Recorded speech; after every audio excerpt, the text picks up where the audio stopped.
चाणक्य नीति का 9वां अध्याय लेकर। हालांकि 9वां अध्याय है तो बहुत ही छोटा, क्योंकि इसमें नीतियां कम हैं, लेकिन फिर भी सीख के मामले में या जो शिक्षाएं हम इनसे अपना सकते हैं उसके मामले में ये काफ़ी बड़ा है। अगर आपने पिछले 8 अध्यायों का वीडियो नहीं देखा है तो इस वीडियो के डिस्क्रिप्शन में उनका लिंक है, जिन्हें आप आसानी से देख सकते हैं और नीतियों से सीख सकते हैं। तो आइए शुरू करते हैं 9वें अध्याय के महत्वपूर्ण प्रश्नों से, जिनका उत्तर आचार्य चाणक्य ने नीतियों के थ्रू इस अध्याय में दिया है।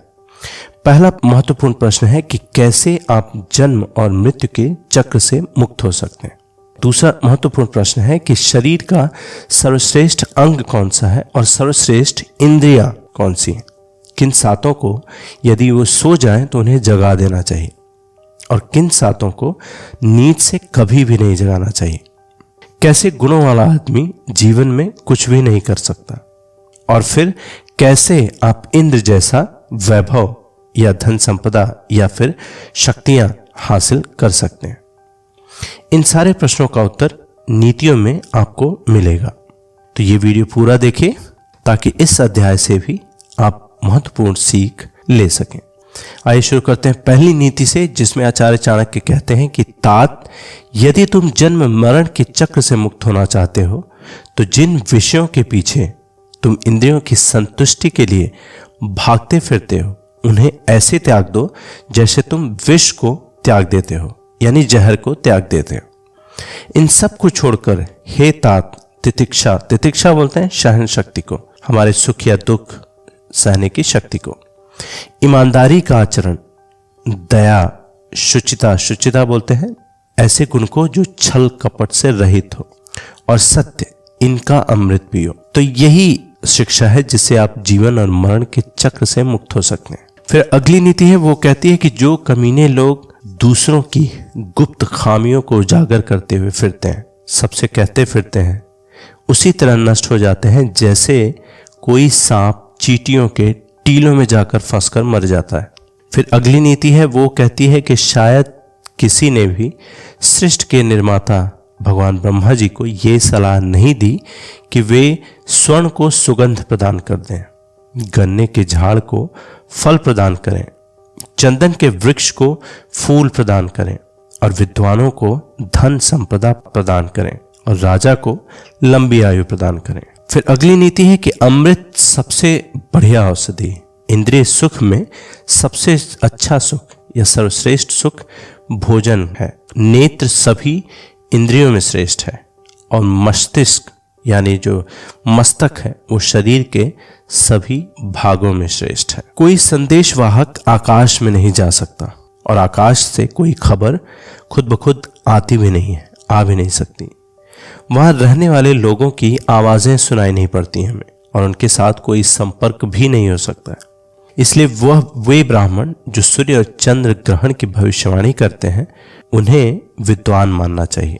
फिर परिचय में जैसा हमने बताया था कि किन सातों को यदि वे सो जाएं तो उन्हें जगा देना चाहिए, वो इस नीति में बताते हैं आचार्य चाणक्य कि इन सातों को यदि वे सो जाएं तो हमेशा जगा देना चाहिए। कौन है वे सात? पहला है विद्यार्थी, दूसरा सेवक मतलब नौकर, तीसरा पथिक यानी जो ट्रैवलर्स हैं जो रास्ते में चलते रहते हैं, चौथा है भूखा आदमी, पांचवा है जो डरा हुआ आदमी है, वो भी अगर सो जाए तो उन्हें उठा दें, छठा है खजाने का रक्षक यानी सिक्योरिटी में जो लोग लगे रहते हैं, और फिर आखिरी सातवां है खजांची मतलब जो खजाने का लेखा जोखा करता है। फिर अगली नीति में आचार्य चाणक्य ये भी बताते हैं कि किन सातों को नींद से कभी नहीं जगाना चाहिए। तो वो सात है, पहला सांप, यदि सांप सो रहा हो या कुंडली मार के बैठा हो तो उसे नहीं जगाना चाहिए या छेड़छाड़ नहीं करना चाहिए। दूसरा है राजा भी यदि सो रहा हो तो उसे जगाने की कोशिश नहीं करना चाहिए। तीसरा है बाघ या शेर, यहाँ आचार्य चाणक्य के कहने का मतलब है बाकी जानवरों से भी या जंगली जानवरों से भी। चौथा है डंक मारने वाले कीड़े, उन्हें भी छेड़छाड़ नहीं करना चाहिए या नहीं जगाना चाहिए। पांचवा है छोटा बच्चा, अगर छोटा बच्चा भी सो रहा हो तो उसे जबरदस्ती उठाना नहीं चाहिए या जगाना नहीं चाहिए। छठा दूसरों का कुत्ता, और सातवां मूर्ख भी अगर सो रहा हो तो उसे छेड़छाड़ से या जगाने से बचना चाहिए। फिर अगली नीति में आचार्य चाणक्य बताते हैं कि जिन्होंने वेदों का अध्ययन सिर्फ पैसा कमाने के लिए किया और जो नीच काम करने वाले लोगों का दिया हुआ अन्न खाते हैं, उनके पास कौन सी शक्ति हो सकती है। ऐसे लोग उन सांपों के समान हैं जो डस नहीं सकते।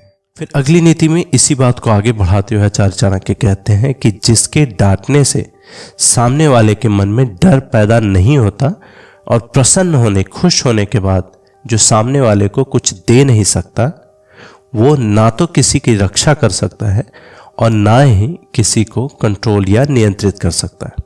फिर ऐसा आदमी भला क्या कर सकता है। अगली नीति भी इन्हीं बातों से जुड़ी हुई है कि यदि नाग अपना फन खड़ा करे तो भले ही वो जहरीला ना भी हो तो भी उसका ये एक्ट उस सामने वाले के मन में डर पैदा करने के लिए काफी। यहाँ ये बात कोई मायने नहीं रखता कि सांप जहरीला है या नहीं भी। फिर अगली नीति थोड़ी सी हटके है। वो कहती है कि सुबह उठकर दिन भर आप जो काम करने वाले हैं या जो दाव लगाने वाले हैं उसके बारे में सोचिए। टू डू लिस्ट बेसिकली के बारे में सोचिए।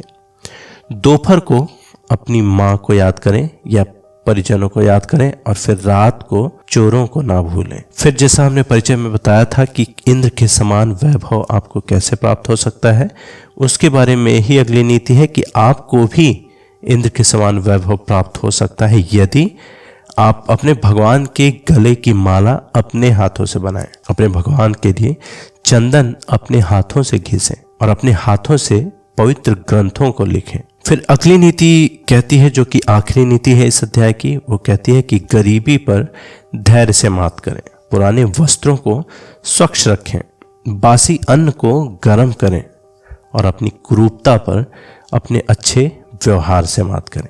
ये अध्याय यानी 9वां अध्याय आपको कैसा लगा हमें ज़रूर बताएं। किन्हीं भी नीतियों से जुड़ा हुआ अगर आपका कोई प्रश्न है तो वो भी हमें कमेंट्स के माध्यम से हमें बताएं।